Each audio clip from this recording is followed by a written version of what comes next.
Hi friends, good evening. Welcome back on my YouTube channel English with Asay Kumar Yadav. Let's start today the most important topic, present perfect continuous, and actually we have studied two types, interrogative and negative. नमस्कार दोस्तों, आप लोगों के सामने मैं ये अपनी छठी video लेकर आ रहा हूँ और इसमें आप लोगों को पढ़ना क्या है उसके बारे में जानकारी होनी चाहिए। हमें पढ़ना है इसमें प्रेजेंट परफेक्ट कंटिन्यूअस का interrogative and negative, because present indefinite tense, present continuous tense, present perfect tense and present perfect continuous का simple affirmative sentence and negative sentence already आप लोगों को मैं पढ़ा चुका हूँ। और ये रहा हम इस टेंस के पूरे प्रेजेंट टेंस का लास्ट टेन है। Okay, so please carefully study और मुझे उम्मीद है कि आप लोग बहुत इंजॉय कर रहे होंगे। और एक और चीज़ मैं आपसे बताना चाहूँगा कि शुरू में थोड़ा सा मुझे दिक्कत महसूस हुआ। एक्चुअली मैं 2013 तक मैथ्स और इंग्लिश इंटर तक पढ़ाता था, but unfortunately for me, but somebody so maximum persons that I'm so fortunate that I'm doing job. Okay, मैं इसमें अपने इस ऑर्गेनाइजेशन एसएसपी में मैंने ज्वाइन कर लिया। ओके, और उसके बाद से मेरा जो टीचिंग एक्सपीरियंस रहा वो टफ सा हो गया, but I never quit it because I continue my studying, I continue my preparations towards this English grammar, English literatures all over. Okay, so शुरू में जब मैंने इस पे लाइव क्लासेस लेना शुरू किया, ये मेरा फर्स्ट प्रयास है लाइव क्लास लेने का, तो थोड़ा सा दिक्कत मुझे खुद महसूस हुआ। तो उम्मीद है कि आप लोगों को भी थोड़ा बहुत दिक्कत महसूस हो रहा होगा, लेकिन आने वाले समय में अब कोई आपको दिक्कत नहीं होने वाला हो, कोई दिक्कत होने वाला नहीं है। आप लोग इंजॉय करोगे, definitely you will learn very clearly all the English grammar specifically. अब मैंने आप लोगों को पहले ही बता रखा कि हमें पढ़ना क्या है। प्रेजेंट टेंस पढ़ेंगे, मतलब हम टेंस के बारे में पढ़ेंगे। टेंस पढ़ने के बाद क्या पढ़ेंगे, एक्टिव वाइज पैसिव वाइज पढ़ेंगे। उसके बाद नरेशन पढ़ेंगे। नरेशन पढ़ने के बाद हम क्या पढ़ेंगे, फिर उसके बाद मॉडल ये पढ़ेंगे, पार्ट ऑफ स्पीच पढ़ेंगे, मोडाल्स पढ़ेंगे। मोडाल्स को मैं पहले बताऊंगा आपको।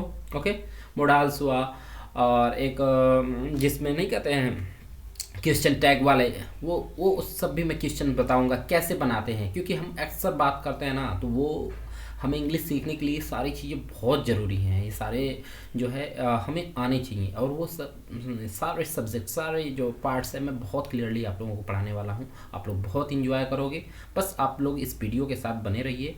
और उम्मीद करता हूँ कि प्लीज़ आप लोगों से एक मेरा विनम्र निवेदन है कि मेरे इस YouTube चैनल को ज़्यादा से ज़्यादा लोग सब्सक्राइब करें और अपने दोस्तों के साथ शेयर करें, कमेंट्स करें। और एक चीज़ और काम करना ना भूलें, जब आप सब्सक्राइब कर लेते हैं तो नीचे बेल आइकन की जो बटन होती है, जो घंटी वाली बटन होती है, उसको ज़रूर क्लिक करें, उस पर ऑन करें, जिससे कि मैं जब भी कोई नया वीडियो अपलोड करूं तो आप लोगों तक आसानी से तुरंत पहुंच जाए और आप उस वीडियोस के, उस क्लास के आप फ़ायदे उठा सको। Okay, so let's start guys this class. What is the class today, what is the topic, present perfect continuous, interrogative and interrogative negative boths. Actually हमने कल पढ़ा क्या था, हमने पढ़ा था प्रेजेंट परफेक्ट कंटिन्यूअस का सिंपल सेंटेंस। सिंपल सेंटेंस में क्या होता था, सिंपल सेंटेंस में हमने सबसे पहले लगाया था कि सबसे पहले सब्जेक्ट होगा, उसके बाद हेल्पिंग वर्ब, अगर सिंगुलर है तो हैज़, ओके, और सिंगुलर नहीं है, अगर प्लूरल है तो क्या लगाएंगे, हैव। उसके जस्ट तुरंत बाद क्या लगा देंगे, बीन। उसके बाद क्या लगा देंगे, ऑब्जेक्ट। ओके, ऑब्जेक्ट लगा दोगे। उसके बाद क्या लगा दोगे, सिंस या फॉर। ओके, फिर उसके बाद जो टाइम स्पेसिफिक वर्ड है, वर्ड, जो भी टाइम के लिए जो रिप्रेजेंट करता है, जैसे संडे, मंडे, जो भी है जिससे हमें टाइम का पता चलता हो, उस टाइम को हम यहाँ पे लिख देंगे। ओके, और एक चीज़ मैंने और ये बोला था आपको, ये बहुत भिन्न शब्द लोग बोलते हैं लेकिन इसका क्लियर स्पष्ट नहीं बताया मैं। हमारा एक तरह से जो मेन एक तरह से वर्ब का काम का क्या होता है, बी जो है ये है वर्ब, क्या है, बी एक वर्ब है, और इसी का जो थर्ड फॉर्म होता है, हम इसमें जब वो यूज करते हैं तो बी का ही थर्ड फॉर्म क्या बन जाता है, बिन बन जाता है। ओके बच्चों, इसीलिए बी का ही जो थर्ड फॉर्म, इसको हम ला करके क्या कर देते हैं, बिन। इसका first form is are am होता है, मालूम है ना, इज बी का first form is are am, third form क्या हो गया, बिन हो जाएगा। Okay, do you find clear? चलो तो हम आज स्टार्ट करते हैं present perfect continuous tense. Present perfect continuous tense की क्या है इसका, हमने दो तरह से आपको क्वेश्चन बताए थे। कितने तरह के? दो क्वेश्चन। क्या? एक होता है क्लोज इंडेड और एक होता है ओपन इंडेड। तो ये जो है ओपन इंडेड, ओपन इंडेड का मतलब जिसका उत्तर हमें क्या करके देना पड़ता है? एक्सप्लेन के साथ करना पड़ता है। जैसे मैं कहूँ कि आप मुझसे झगड़ा क्यों कर रहे हो, तो आप बताओगे ना कि आपने मेरा चोरी किया है, आपने ये किया है, वो जो जो भी आप रीजन देकर बता सकते हो। तो जब इस तरह एक्सप्लेन करके आप कोई चीज़ का रिप्लाई करते हो, किसी प्रश्न का रिप्लाई करते हो, तो ऐसे प्रश्न को ही हम क्या बोलते हैं? ओपन इंडेड बोलते हैं। ओके, एक होता है क्लोज इंडेड। क्लोज इंडेड में क्या होता है? केवल जिसका उत्तर हम हाँ या ना में दें। मैंने ऑलरेडी आपको पहले बता चुका है, जिसका उत्तर हम क्या किस में देते हैं? हाँ या ना। ऐसे प्रश्न जिनके उत्तर किस में दिए जाए? केवल हाँ या ना। जैसे मैं कहूँ क्या आप मुझसे झगड़ते हो, तो आप यही कहोगे ना, नहीं, या कहोगे हाँ। मैं कहूँ कि क्या आप 2 दिनों से मेरा इंतजार कर रहे हो, क्या आप मेरा 2 दिनों से इंतजार कर रहे हो, तो इसका क्या? हाँ या ना, बस डेफिनेटली। अब मैं ये कहूँ मेरा 2 दिनों से इंतजार क्यों कर रहे हो, तो बताओगे ना, भाई मैं आपका इंतजार कर रहा था इस वजह से, आपसे मिलना चाहता था, आपसे हेल्प चाहिए थी, आपको पीटना था, जो भी बोल सकते हो। ओके, तो ये सब है। तो सबसे पहले अगर ओपन इंडेड है तो हम क्या करते हैं? WH क्या लगाएंगे? WH। डब्ल्यू क्या है? ये जो क्वेश्चन वर्ड होते हैं ना, उसकी फैमिली है। WH से ही कोई भी क्वेश्चन स्टार्ट, जैसे वाट हुआ, क्या है? वाट, वेयर। आप सभी में देख लेंगे कि सबसे पहले WH ही आता है। व्हेन, हु, है कि नहीं? इस सभी में क्या आ रहा है? WH ही आ रहा है। तो इसी WH क्वेश्चन को, क्वेश्चन वर्ड को ही सबसे पहले लिखते हैं। उसके बाद अगर देखते हैं कि सब्जेक्ट उसमें क्या, अगर सब्जेक्ट सिंगुलर है, कौन से पर्सन का? थर्ड पर्सन का, केवल सिंगुलर, तब हैज लगाएंगे। किसके साथ? ये लगाएंगे केवल थर्ड पर्सन के साथ। थर्ड पर्सन का जो सिंगुलर सब्जेक्ट है, किसके साथ? सिंगुलर सब्जेक्ट है अगर थर्ड पर्सन का, तब। ओके, और ये किसका? बाकी जितने भी हैं उसके साथ हैव। जैसे फर्स्ट पर्सन के जो सब्जेक्ट हैं आई एंड वी, सेकेंड पर्सन हुआ यू, इन दोनों के साथ किसका प्रयोग करेंगे बच्चों? हैव का प्रयोग करेंगे। ओके, तो क्लियर हो गया आपको? उम्मीद है कि क्लियर हो गया होगा। उसके बाद क्या लगाते हैं? सब्जेक्ट। तुरंत बाद क्या लगा देंगे? सब्जेक्ट लगाएंगे। क्या लगाएंगे? सब्जेक्ट लगाना एकदम नहीं भूलना है। सब्जेक्ट मतलब होता है कर्ता। ओके, उसके बाद अगर देखिए निगेटिव भी अगर होता तब यहाँ सब्जेक्ट के तुरंत बाद नॉट लगाते, लेकिन निगेटिव तो है नहीं, ये हम बस केवल इंट्रोगेटिव की बात कर रहे हैं, तो सब्जेक्ट के तुरंत बाद बीन। और उसके बाद क्रिया का चौथा रूप क्या होता है? जीरेंट फॉर्म। जीरेंट फॉर्म क्या होता है? वर्ब में ING। ओके, उसके बाद सिंस या फॉर लगाएंगे। ये अदर वर्ड्स कर दिया है, यहाँ पे क्या लगाओगे? सिंस या फॉर। सिंस या फॉर, सिंस या फॉर का प्रयोग करेंगे। फिर जो टाइम स्पेसिफिक वर्ड है, टाइम स्पेसिफिक वर्ड का मतलब 2 दिन, 4 दिन, 10 दिन, कब से, मतलब जो टाइम को रिप्रेजेंट करे, तो ऐसे वर्ड को लिखा जाता है। और लास्ट में क्या करोगे? Question mark. ओके, क्या कर दोगे भाई? Question mark. कोई दिक्कत किसी को? उम्मीद करता हूँ कि किसी को कोई दिक्कत नहीं। तो हम इस पे चेंज करेंगे। तो देखो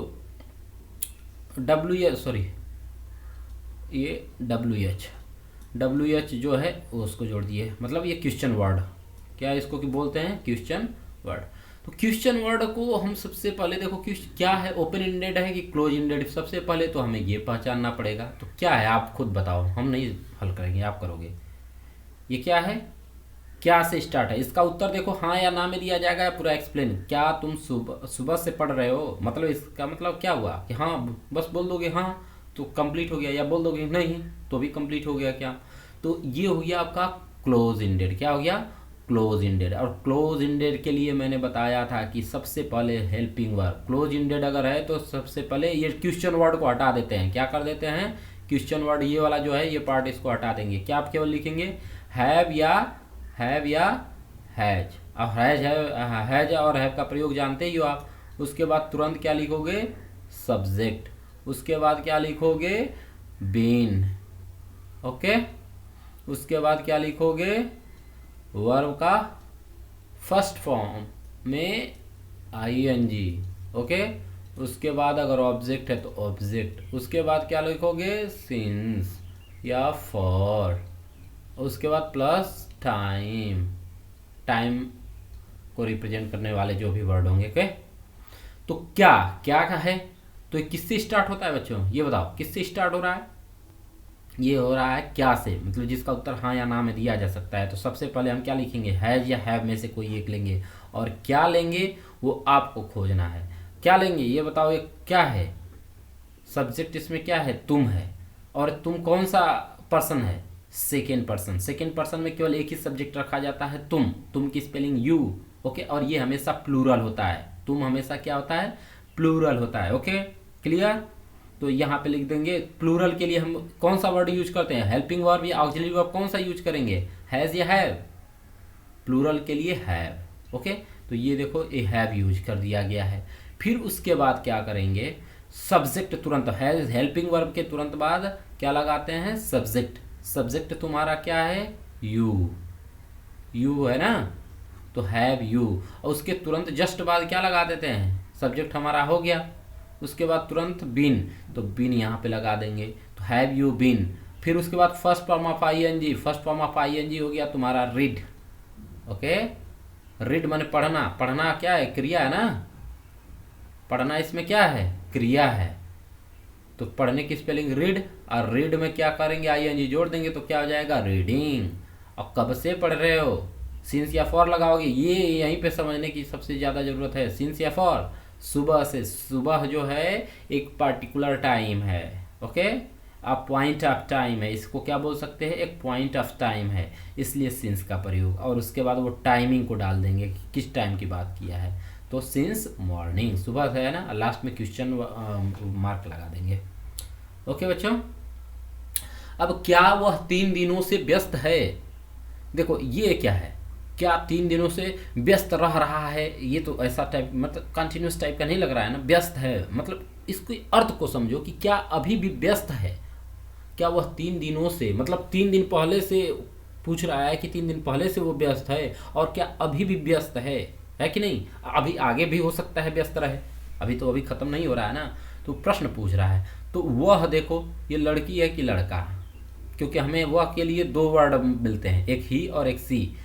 व्यस्त है, क्या वह 3 दिनों से व्यक्त है, तो जब ऐसे से कोई कंफर्म ना हो कि लड़का है कि लड़की, तो हमेशा ही किसका प्रयोग करोगे, क्या वह 3 दिनों से व्यस्त है। लड़के का भी कर सकते हो, लड़की के लिए भी कर सकते हो, कोई दिक्कत नहीं है, अगर जिससे, क्योंकि इससे तो कुछ कंफर्म नहीं, क्या वह 3 दिनों से व्यस्त है, तो भाई लड़के के लिए भी ये बात बोला जा सकता है, लड़की के लिए भी बोला जा सकता है, तो आप जो चाहो लगा दो, इसमें कोई दिक्कत नहीं है, कोई गलत नहीं करने वाला।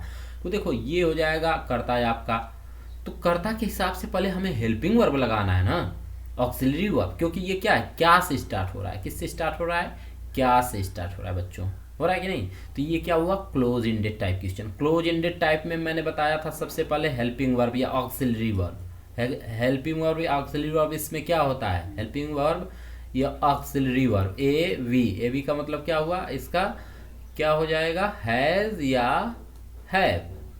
अब हैज़ और हैव का प्रयोग मैंने बता ही दिया कि हैज़ का प्रयोग सिंगुलर के साथ, किसके साथ बच्चों, सिंगुलर, और हैव का प्रयोग प्लूरल। किसी को कोई दिक्कत, सिंगुलर का मतलब एक वचन, प्लूरल का मतलब बहुवचन, इतना तो याद रख सकते हो ना।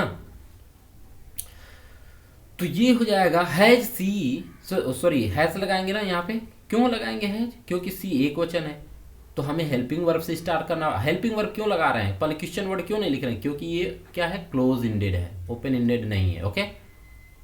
तो हैज सी, हैज के हेल्पिंग वर्ब के बाद तुरंत कर्ता लगाएंगे, हैज सी, और उसके बाद तुरंत बाद कर्ता के बाद बिन।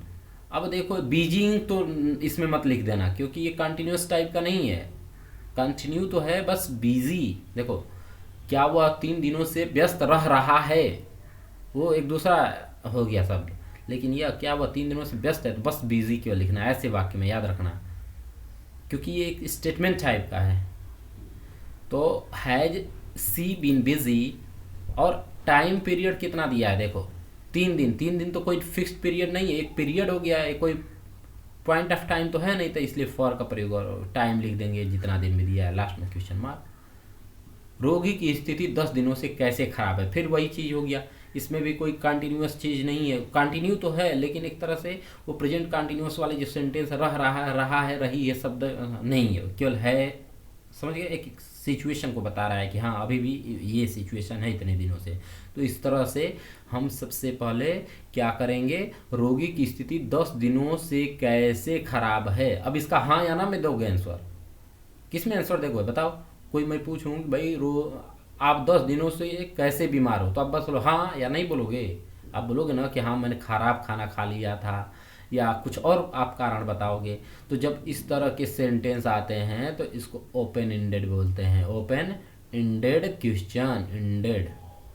ओके, ओपन इंडेड में क्या होता है, पूरा एक्सप्लेनेशन के साथ दिया जाता है। और जब ऐसा वाक्य हो तो मैंने बताया था सबसे पहले क्वेश्चन वर्ड का प्रयोग करते हैं, तब बाकी ये ऊपर वाला रूल ही लगा देते हैं जो ऊपर मैंने बताया था। क्वेश्चन वर्ड सबसे पहले, तो इसमें हम फाइंड आउट करेंगे कि क्वेश्चन वर्ड क्या है। तो क्वेश्चन वर्ड यही है ना, कैसे। तो कैसे की स्पेलिंग क्या हो जाएगी, हाउ, है कि नहीं भाई, हाउ है ना, हाउ। अब देखो क्वेश्चन वर्ड के तुरंत बाद ऑक्सिलरी वर्ब लगाते हैं, ऑक्सिलरी या सहायक क्रिया या हेल्पिंग वर्ब। ओके, इसमें ऑक्सिलरी वर्ब या सहायक क्रिया है क्या, हैज या हैव, यही होता है ना। तो हैज लगाएंगे कि है। देखो कंडीशन ऑफ द पेशेंट, मैंने किसी एक पेशेंट्स, बहुत से रोगियों के बारे में नहीं पूछ रहा है, कितने, एक रोगी के बारे में।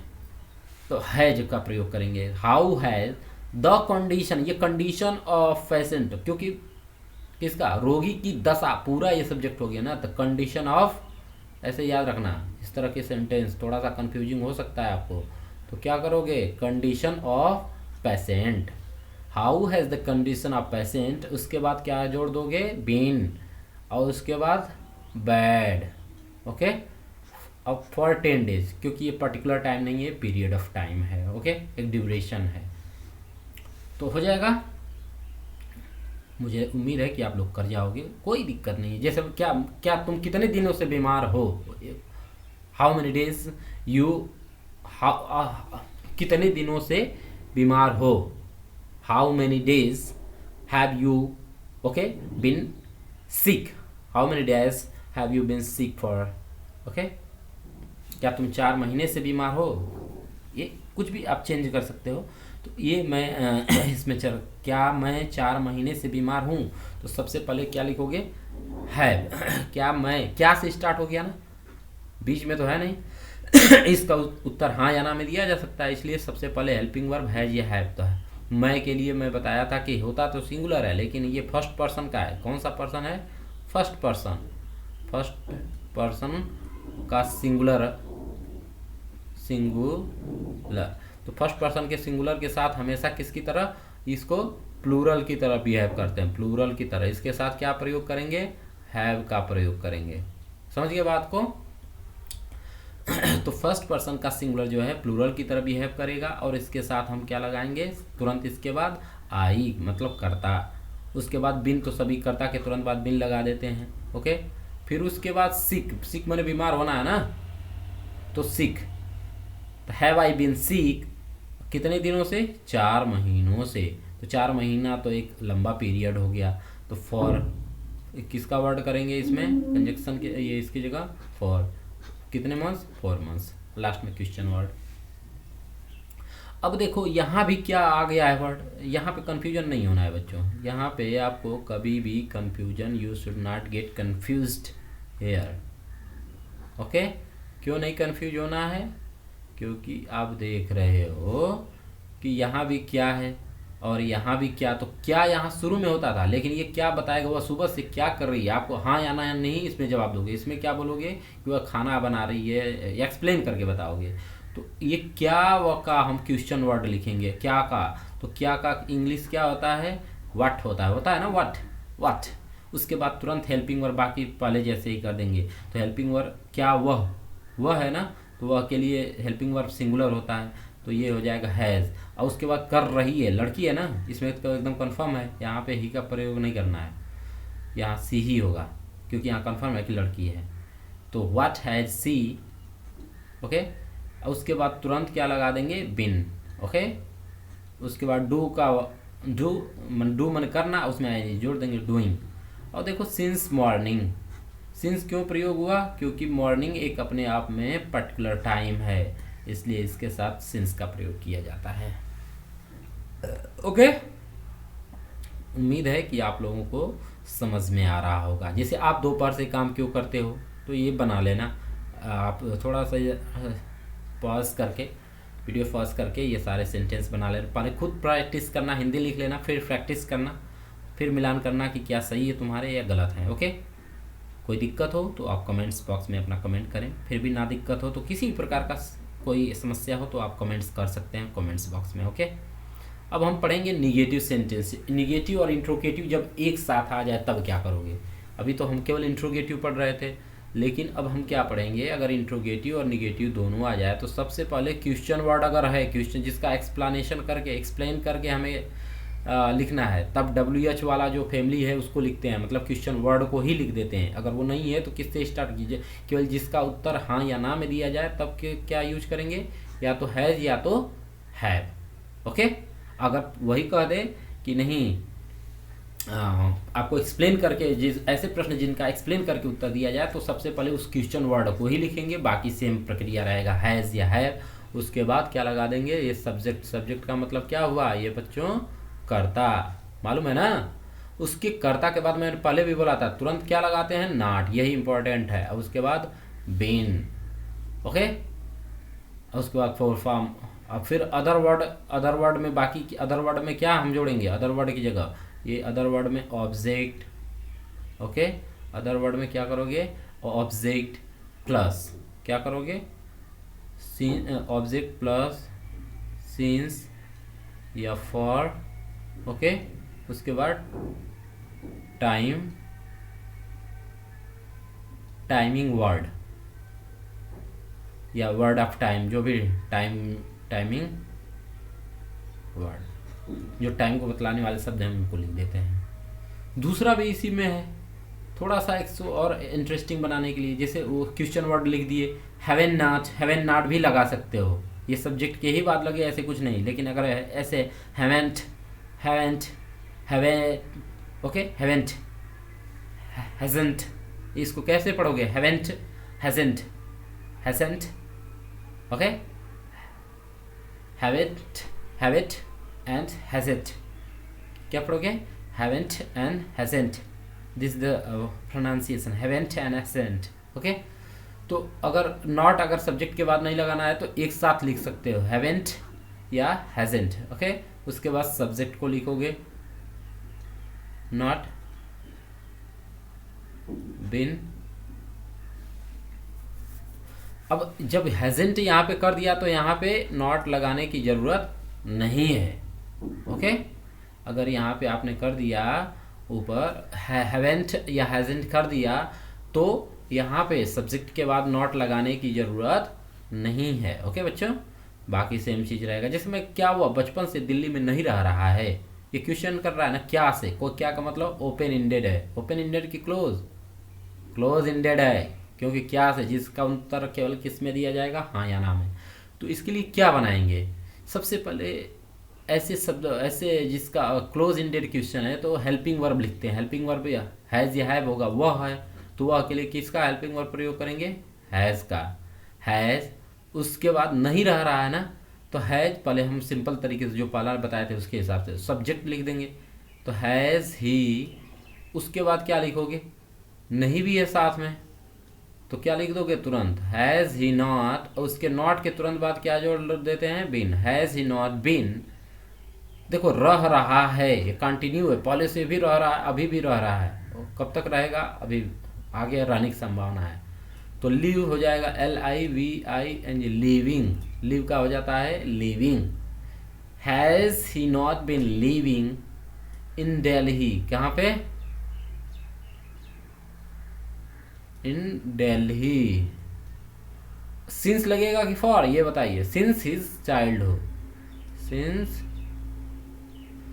जब कोई अवस्था बताती है ना, एक एज को बताता है तो वो भी सिंस ही लगता है, जैसे बचपन से, बुढ़ापे से, जवानीपन से, तो वहाँ पे सिंस का प्रयोग करेंगे। याद रखिएगा, ऐसे जब भी वर्ड आता है ये कंफ्यूजिंग करने वाला आएगा तो सिंस चाइल्डहुड क्या करोगे, चाइल्डहुड माने आप जानते ही हो, चाइल्डहुड माने बचपन, यहाँ पे बनाया भी है।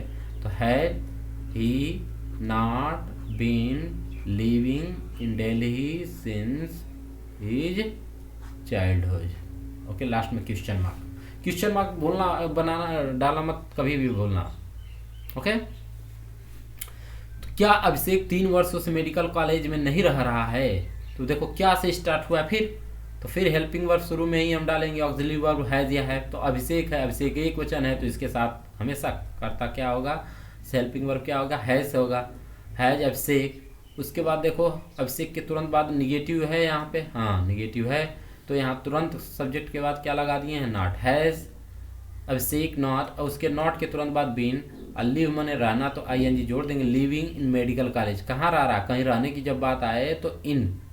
एक चीज़ और, यहीं पे इन और ऐड का प्रयोग होता है, अगर दोनों का एक साथ प्रयोग करना हो तब क्या करेंगे, ये ऐड है किसी पर्टिकुलर छोटी जगह के लिए या पर्टिकुलर प्लेस के लिए, पर्टिकुलर प्लेस, अगर स्थान को अगर देखा जाए तो इन और ऐट दो जगह पर, जैसे कहते हैं ना कि मैं उत्तर प्रदेश के मऊ जिले का रहने वाला हूँ, तो उत्तर प्रदेश के मऊ जिले का रहने का मतलब कि I live at Mau district in Uttar Pradesh, एक तरह से और बोल सकते हो, I live in Mau district of Uttar Pradesh, I live in Mau district of Uttar Pradesh. Simple से अगर मऊ के साथ जोड़ना है तो ऑफ का प्रयोग करोगे उत्तर प्रदेश के लिए, अगर दोनों का प्रयोग करना इन ऐड का, तो जो छोटी जगह होती है, पर्टिकुलर जगह होती है, उसके लिए ऐड का प्रयोग करेंगे। तो I live at Mau in Uttar Pradesh. Okay, Uttar Pradesh से पहले इन, क्यों, उत्तर प्रदेश भाई बड़ा है ना, तो ये होता है अंतर, इन और ऐड का प्रयोग याद रखना। तो है जब से एक not be living in medical college for the 3 years। कोई दिक्कत बच्चों? उम्मीद है कि कोई दिक्कत नहीं हो रही होगी।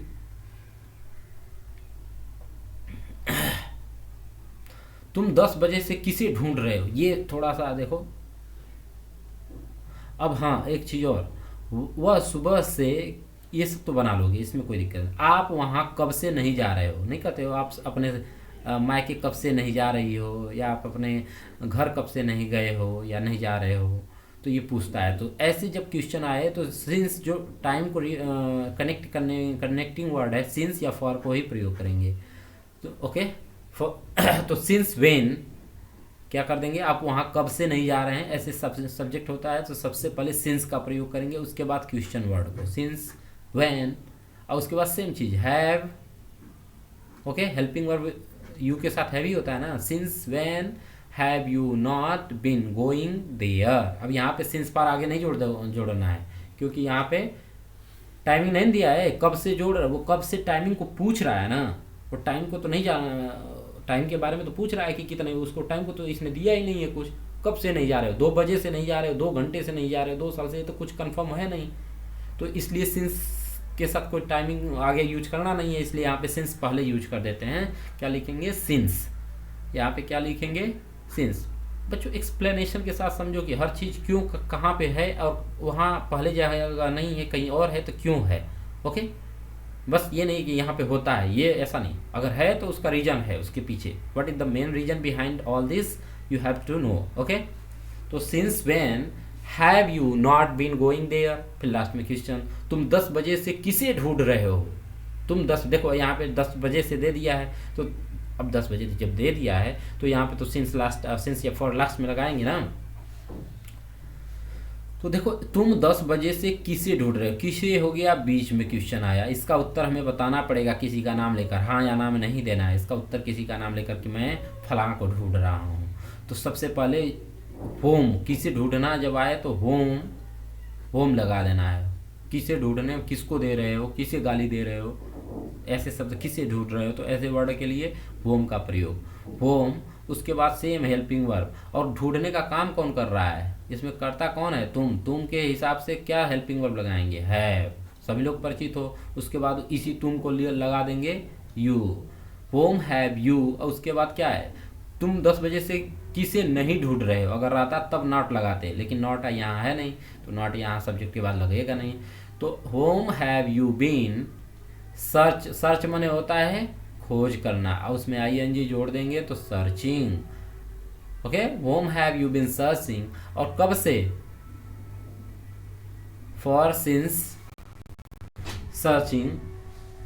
और ये देखो, ये फॉर और सिंस दोनों एक साथ आया है, तो ये किस लिए है, कंफ्यूज नहीं होना है, याद रखना हमेशा। ये फॉर इस सर्चिंग के लिए नहीं कहते तुम किस लिए ढूंढ रहे हो, किस बात समझ रहे हो, इसके लिए searching for, home have you searching for. Okay, अगर ये बस कहता कि तुम किसे ढूंढ रहे हो, अगर टाइम नहीं दिया होता तो क्या बनता, अगर केवल टाइम नहीं दिया रहता, मान लो अगर ये 10 बजे, अगर मैं मान लेता हूँ कि 10 बजे अगर नहीं होता, ये 10 बजे अगर नहीं होता तो तुम किसे ढूंढ रहे हो, तो ये क्या हो जाता, होम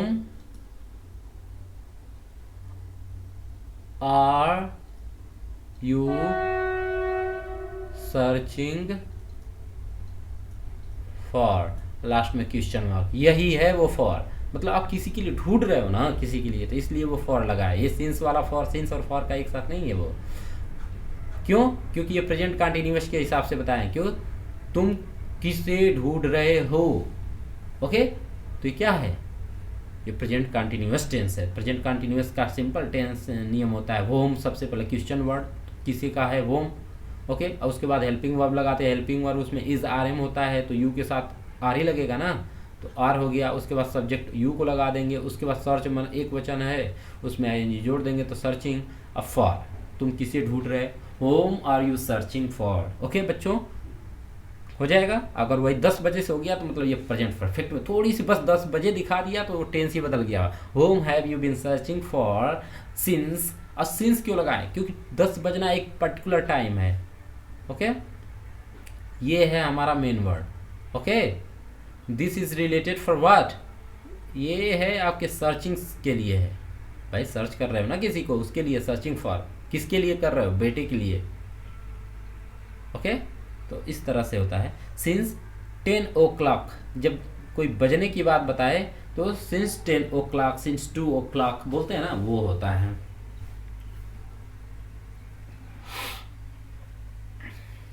वह 1 घंटे से इतनी जोर जोर से क्यों चिल्ला रहा है, ऐसे भी पूछते हो ना, वह 1 घंटे से, यार देख रहा हूं तुम्हें 1 घंटे से बार बार जो जो चिल्ला रहे हो। तो ये वर्ड जोर जोर से क्यों चिल्ला, इसमें क्वेश्चन वर्ड क्या है भाई तुम्हारा, वाई क्या है, वाई। अब देखो इसमें चिल्लाने का काम कौन कर रहा है, वह कर रहा है, वह 1 घंटे से, तो वह की इंग्लिश क्या होती है, ही क्या है, एक वचन है, तो हेल्पिंग और हैज या हैव में से क्या चुनेंगे, हैज। ओके, वाई हैज, उसके बाद तुरंत क्या लगा देते हैं, सब्जेक्ट। ओके, ही, उसके बाद तुरंत बिन, अगर नहीं नॉट रहता तो यहाँ सब्जेक्ट के तुरंत बाद नॉट लगाते हैं। ओके, बिन। इसमें मुख्य कार्य क्या है, मुख्य कार्य है क्या, चिल्लाना। तो चिल्लाने की स्पेलिंग क्या होती है, क्राई मैंने चिल्लाना, CRY मैंने चिल्लाना, आप चिल्ला रहा है ना, ING जोड़ेंगे तो क्राइंग। सो लाउडली, देखो ये क्या है, सो एक तरह से एडवर्ब है, और लाउडली क्या है, एडजेक्टिव, ये भी सॉरी एडवर्ब है। ओके, किसी चीज की वो एडवर्ब क्या होता है, कैसे कोई काम हो रहा है, काम कोई कैसे हो रहा है उसको बताने वाले शब्दों को क्या बोल रहा हूँ, क्या बोलते हैं, कोई भी काम कैसे, जैसे मैं तेज दौड़ता है, आई रन फास्टली। ओके, तो ये स्विफ्टली, ये all is called as adverb. तो हम एडवर्ब के बारे में बात करेंगे जब, तब मैं इसको बताऊंगा पार्ट ऑफ स्पीच में। ओके, अभी फिलहाल इतना ही समझिए कि हाँ पार्ट ऑफ स्पीच है। तो सो लाउडली, और कितने समय से, फॉर 1 hours। कोई बच्चों दिक्कत, मुझे नहीं लगता है कि आप लोगों को कोई दिक्कत होना चाहिए। तो पूरा अगर मैं यहाँ से 2 वर्षों से काम कर रहा हूँ तो ये सेंटेंस आप बना लीजिएगा, I have been working here for 2 years। कैसे होगा, I have been working here for 2 years। Pronunciation का भी प्रयास करना है। एक चीज़ और आप लोगों को बताना चाहूँगा कि आप प्रतिदिन कम से कम 10 मिनट इंग्लिश लाउडली पढ़ो। ओके, इंग्लिश कोई पेज लो अपने बुक्स की या कोई न्यूज़पेपर की, और इसको लाउडली क्या करो, चिल्ला कर पढ़ो। कोई सुनता है, कोई आपको बेवकूफ़ बोलता है, बोलने दो, नो डोंट वरी। ओके, उसके बारे में नहीं सोचना है। छोटी लड़की 8 बजे से नाच रही है, ये वही है जो आपको मैंने ऊपर बताया है, तो ये आप लोग देख लेना। अगर करना हो तो वीडियो को फास्ट करके धीरे धीरे ये सारे आप देख सकते हैं। ओके। ये हो गया। मैं आप लोगों के लिए होमवर्क दे रहा हूँ, ये कुछ होमवर्क है, जितने भी होमवर्क हैं आप बनाना प्लीज़। कमेंट बॉक्स में मुझे कमेंट करके बस ये 1 2 3 4 5 6 यहाँ से स्टार्ट करना। ओके, और मैं 1 2 3 4 5 6, ओके। और उसके बाद हम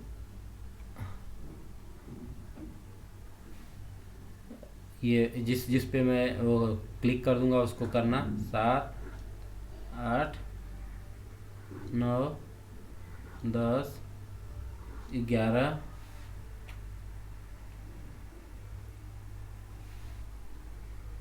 12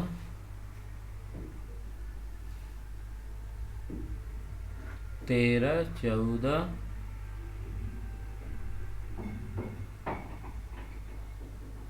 और ये आपका 15। ये मार्किंग वाले क्वेश्चन पे आप प्लीज़ प्लीज़ इसका सेंटेंस बनाकर हमें कमेंट बॉक्स में कमेंट करें, ओके। तो बच्चों इस तरह से आज हमारा प्रेजेंट परफेक्ट कंटिन्यूअस टेंस समाप्त हो गया, और प्रेजेंट परफेक्ट कंटिन्यूअस समाप्त होने के साथ साथ पूरा प्रेजेंट टेंस समाप्त हो गया। उम्मीद है कि आप लोगों को बहुत अच्छा लगा होगा और काफ़ी कुछ सीखा होगा। अगर कोई दिक्कत हो रही हो तो प्लीज़ कमेंट बॉक्स में आप हमें बताइए कि आपको दिक्कत कहाँ पे हो रही है, कहाँ क्या चीज़ नहीं समझे। पूरे प्रेजेंट टेंस से ले इंडेफिनिट से लेकर परफेक्ट कंटिन्यूअस तक में जहाँ कोई दिक्कत हुआ हो प्लीज़ कमेंट बॉक्स में करिए। मैं उसके लिए जो अगला जो वीडियो है ना उसमें बनाऊँगा। जो नेक्स्ट वीडियो पूरा प्रेजेंट इंडेफिनिट से लेके प्रेजेंट परफेक्ट कंटिन्यूअस तक का एक वीडियो मैं बनाऊंगा। सारे सेंटेंस 2 2 4 4 5 5, थोड़ा वो लंबा वीडियो हो सकता है। 2 2 4 4 5 5 उदाहरण लेकर हम पूरा सेंटेंस को इंडेफिनिट कंटिन्यूअस परफेक्ट कंटिन्यूअस चारों को कल रिवीजन करेंगे, ओके बच्चों। रिवीजन करने के बाद हम फिर नेक्स्ट जो है present perfect past indefinite tense को पढ़ेंगे परसों से। किस दिन से? बुधवार से, ओके। कोई प्रॉब्लम? आज कितने तारीख है बच्चों? आज है आपका 9 जनवरी 2023। 9 जनवरी 2023। तो हम 11 जनवरी 2023 से स्टार्ट करेंगे अपना past indefinite tense, okay. Past tense बहुत इंपॉर्टेंट है, बच्चे वहाँ पे जाकर काफ़ी ज़्यादा कंफ्यूज्ड हो जाते हैं। तो आप लोग मेंटेन इस वीडियो के साथ लगातार बने रहिए और इन्जॉय कीजिए। I hope you enjoy my all videos and you learn a lot of. If you face something problem with me, if you face something problem with what I have taught you, any words that's not come in your understanding, अगर आप कोई शब्द नहीं समझ पाते हो तो please please please मुझे और कमेंट बॉक्स में अपनी समस्या बताइए। मैं अगले वीडियो में उसको मेंशन करके आपकी उस समस्या को समाप्त कर दूंगा, डेफिनेटली करूंगा, okay. So thank you, thanks lot. जय हिंद, जय भारत दोस्तों।